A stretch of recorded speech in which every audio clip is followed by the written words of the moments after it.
Shri Karti Chidambaram ji. Thank you, sir. Before I go to the President's address, I think I'm duty-bound to allude to my young friend who referred when he spoke earlier. Coincidentally, my young friend and I actually share a birthday.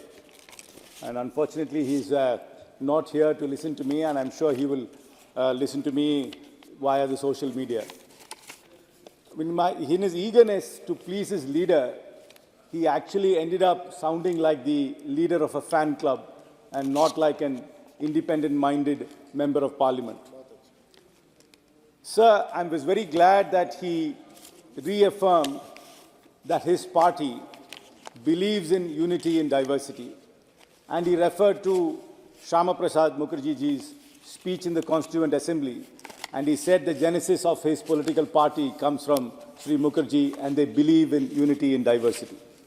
But that's really not the reality, sir, of their actions.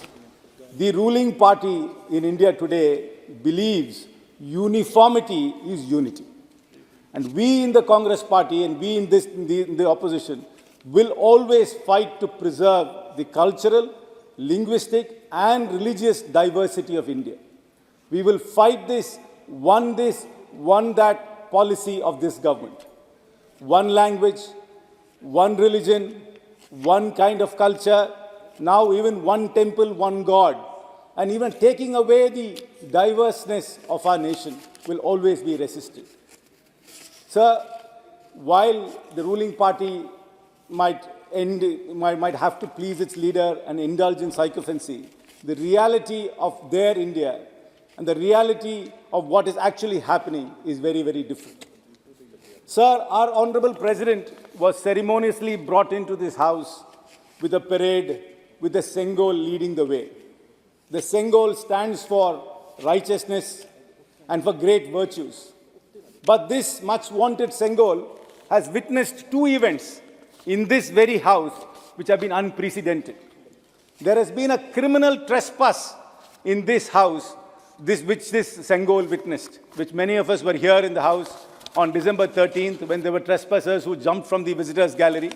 It was a grave failure of security, a grave failure of intelligence, and now we are seeing the spectacle of it being turned into a political circus where that whole trial and the whole arrest is going to be turned into some sort of a political blame game. The Sengol also witnessed something very unprecedented, sir. This Sengol, which stands for righteousness, which stands for democracy, which stands for great justice, saw a spectacle of 146 members being suspended from this House. This Sengol, unfortunately, it was not meant to see these kind of unprecedented events. This Sengol is supposed to see justice. This Sengol is supposed to see fairness. That is the Sengol which brought our President into this House. Now I refer to 5 references from our Honorable President's speech. The first reference is, this is my first address in this new Parliament building. This building resonates with the resolve to respect our democratic and parliamentary traditions. Very high-sounding words, sir. But these high-sounding words did not find merit in inviting the President to inaugurate this House. This President had to wait for this day to come back and address this House, whereas the President should have come here to inaugurate this House. The second claim, sir, the President said, I appreciate all of you for having enacted the Nari Shakti Vandan, it's a tongue twister, sir, for me, Adhiniyam after a wait of 3 decades. This strengthens my government's resolve for women-led development. Everybody knows the reality, sir. Anybody who follows politics knows the reality that the Women's Reservation Bill will only happen after the census and after the delimitation. It is just a mirage which this government has put out in front of everybody, with knowing that these 2 goalposts will never be met because the census is something which has to happen after 2026, and then a delimitation, which is going to be tremendously complicated if you're going to delimit constituencies according to populations, which means you will again penalize the southern states which have limited the population. Sir, I'd like to tell you a small statistic of this government which keeps wanting its commitment to Nari Shakti. Sir, the 17 BJP NDA ruled states account for 60% of all crimes against women. 70% of all rapes against women are committed in these states. So this double-engine sarkar which this government keeps wanting about is in fact a double-edged sword which is actually hurting the women in all these states, sir. I would come to the third claim from the President's speech. Today my government is building modern infrastructure along the entire border. Be it terrorism or expansionism, our forces today are giving a befitting response. I think the Foreign Ministry and the Defense Ministry forgot to give a memo to the President of India, the Honorable President of India, forgot to give her the Pentagon report, which is in public domain, which was filed in 2002, which says, since the 2020 Galwan Valley clash, the People's Liberation Army of China has been having a cozy, continuous presence, setting up their version of a scenic infrastructure along the line of actual control.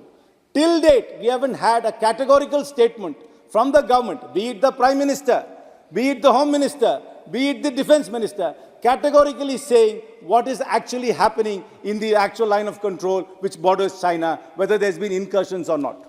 Even now, recently, we saw a video, I think 2 days ago, all of us saw it, in Ladakh, our shepherds being prevented and chased away from the grazing land which belongs in our territory by the People's Liberation Army of China. They've been chasing them away from our land. This is the kind of reality which is actually happening, but the President is being misled into believing that our borders are safe and we are creating infrastructure which is keeping intruders away. Sir, another claim of the President's address. My government has brought for the first time development in areas which have remained neglected for decades. I think somebody completely conveniently forgot to mention to the President the crisis which is happening in Manipur. There was not a single reference to the crisis which is happening in Manipur. There was not a single reference to the kind of ethnic strife which is happening in Manipur. But this government was congratulating itself for developing areas which have been neglected for decades. This is happening right in front of our eyes. There is ethnic strife here. People are being killed even today. And this government is being completely mute to that sad reality and is living in some sort of a Mayan utopia. Sir, the next claim of the President. Last year, my government has given government jobs to lakhs of youth in mission mode. So this very government, in this very house, to a question has said, still 9.64 lakh vacancies are still there in government jobs. So what jobs has this government given to whom? And sir, and we've seen the spectacle of young men from Haryana, from Uttar Pradesh, from Bihar, lining up to take up jobs in Israel and to go and to the Israel border, even though there is a war happening there. And they are saying it is better to work and die there than to die here without any work. That is the sad reality of the youth in India today, sir. They are willing to go to conflict zones to get jobs because there are no jobs here. But here, we are misleading, the government is misleading the President into believing that job creation is actually happening here, where the reality is that Indian youth are willing to go to strife areas to get jobs. Sir, the next claim of the President, this is a slightly longer one, indulge me please. After 75 years, the young generation relived that period of freedom struggle. Amrit Kalash, containing soil from every village of this country, were brought to Delhi. Over 2 lakh plaques were installed. More than 70,000 Amrit Sarovars were built. Construction of more than 2 lakh Amrit Vatikas were completed. These are all high in symbolism, sir. Very low in substance. Can this government say how many IITs they opened? Can this government say how many IIMs they opened? Even the much wanted AIIMS medical colleges and hospitals they said they are opening. None of them have come out in reality. For example, the one in Madurai, the Bhumi Puja was done 4 years ago. I know that when you do Bhumi Puja, you can do certain things very quickly. We've seen that with what happened now recently. But this Bhumi Puja for the medical college and the hospital was done 4 years ago, and still that is not ready. In fact, the medical students in Madurai AIIMS are studying in Ramanathapuram. They will actually graduate from a college in Ramanathapuram, but their certificates will say they graduated from Madurai AIIMS. This is the reality of this government. High on symbolism and low on substance. This has been the hallmark of this government for the last 5 years, sir. Sir, as I conclude, this is probably the last speech many of us will be making in this August House in the 17th Lok Sabha. And I want to thank you personally because most of the times I've spoken in this House, you've been in the chair. You are some sort of a lucky charm for me. I hope the same lucky charm continues for both of us in the next Lok Sabha as well. But, sir, I only have one hope. When the next Lok Sabha is convened, I hope this Sengol will see the righteousness and the virtuousness and the justice and the democracy it deserves to see, and not this acrimony which has been the hallmark of this House. Thank you very much, sir. Shrimati Supriya Sule ji. So very much. I stand here to speak on the